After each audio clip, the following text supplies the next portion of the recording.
Assalamualaikum warahmatullahi wabarakatuh. Perkenalkan, nama saya Muhammad Bima Prasetyo.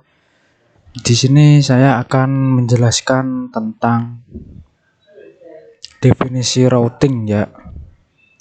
Oke, ini adalah kelompok saya, yaitu Ibram Farhani Yusuf, dan dengan saya sendiri Muhammad Bima Prasetyo. Oke, kita next. Definisi routing. Routing adalah proses menentukan jalur yang akan dilalui oleh paket. Perangkat yang melakukan routing adalah router. Router dikenal sebagai perangkat jaringan yang cerdas karena memiliki CPU dan memori serta kemampuannya untuk menentukan jalur lewat paket serta mampu menghubungkan beberapa jaringan komputer yang berbeda. Dengan routing, sebuah paket dapat keluar masuk ke jaringan lain secara bebas sesuai dengan aturan yang ditetapkan. Itu adalah definisi tentang routing. Oke. Halo, assalamualaikum. Saya Ibram Farhani Yusuf dari kelas 3B Teknik Informatika Universitas Nusantara PGRI Kediri. Kali ini saya akan melanjutkan materi yang sudah dibahas oleh teman saya. Pada kesempatan kali ini saya akan membahas analogi routing. Routing sendiri adalah proses menentukan jalur yang akan dilalui paket. Perangkat yang melakukan routing adalah router. Seperti pada contoh, saya memiliki 7 router. Router A, router B, router C, router D, router E, router F, router G. Nah, pada router A ini terdapat satu paket ya. Saya akan mengirimkannya pada router F dengan PC yang bernomor 3 ini. Nah, untuk jalur penentuan rutenya, kali ini router A menanyakan ke si B, apakah si B bertetangga dengan F. Nah, si B ini menanyakan lagi ke si C. C terus apakah kenal dengan F. Nah, dia ternyata bertetangga dengan si router F, maka bisa disimpulkan jalurnya adalah lewat A, B, C, dan F. Nah, sama seperti yang jalur tadi, ini juga terdapat jalur A, B, D, dan F. Kali ini jalurnya terputus, maka gunanya routing untuk menentukan jalur terpendek dan terlancar. Bisa lewat sini, lewat rute A, B, D, F ini kan terputus. Jadi dilewatkan yang sini. A, B, C, langsung ke F. Masing-masing jaraknya sama ya. Lewat sini juga bisa. Pokoknya begitulah routing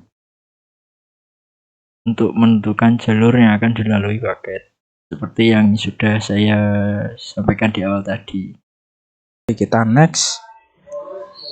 Selanjutnya, tujuan routing. Pada prinsipnya, router digunakan untuk menghubungkan dan meneruskan data antara dua atau lebih jaringan satu dengan jaringan lainnya. Saat ini router lebih dikenal sebagai alat untuk menghubungkan jaringan yang dipasang baik di rumah, di kantor, warnet, atau instansi lainnya untuk terhubung ke internet. Router umumnya dapat memblokir badai siaran yang dapat mempengaruhi kinerja jaringan. Router sering bingung dengan switch, tetapi kedua perangkat ini memiliki fungsi yang berbeda. Pada router sebagai penghubung antara jaringan dan jalur jaringan lainnya. Sementara pada switch, ia berfungsi seperti jalanan, yaitu mengumpulkan jaringan-jaringan yang ada ke dalam satu jaringan dan membentuk LAN atau Local Action Network. Oke, kita next. Nah, selanjutnya manfaat routing. Yang pertama, memberikan informasi mengenai jalur mana yang harus dilewati oleh sebuah paket data. Yang kedua, menutup atau membuka jalur dari sebuah paket data. Yang ketiga, membantu router dalam melakukan konfigurasi dari alamat IP router. Yang keempat, mencegah terjadinya kesalahan pengiriman paket data. Oke, sekian penjelasan tentang definisi dan manfaat routing serta tujuan routing. Oke, terima kasih. Selanjutnya akan dijelaskan oleh teman saya yaitu Ibram. Terima kasih. Selanjutnya ada jenis-jenis serta cara kerja dari masing-masing jenis routing. Pertama ada minimal routing. Minimal routing hanya terdiri dari satu router dan bisa 2 PC atau 3. Pokoknya routingnya sederhana gitu. Untuk cara kerjanya sendiri, ini IP-nya ditulis secara statis ya, dikonfigurasi secara manual oleh administratornya. Lanjut ke yang kedua ada static routing. Static routing yaitu rute-rute jaringannya dimasukkan secara manual pada routing tabel. Sebelah sini seperti yang ada di contoh. Dan memiliki keunggulan berupa bandwidth jaringan karena tidak membutuhkan traffic router update untuk memberikan informasi perubahan pada rute router lain. Yang ketiga ada dynamic routing. Cara kerja yang digunakan yaitu melepas kewajiban update routing tabel secara manual. Ini diupdate secara otomatis.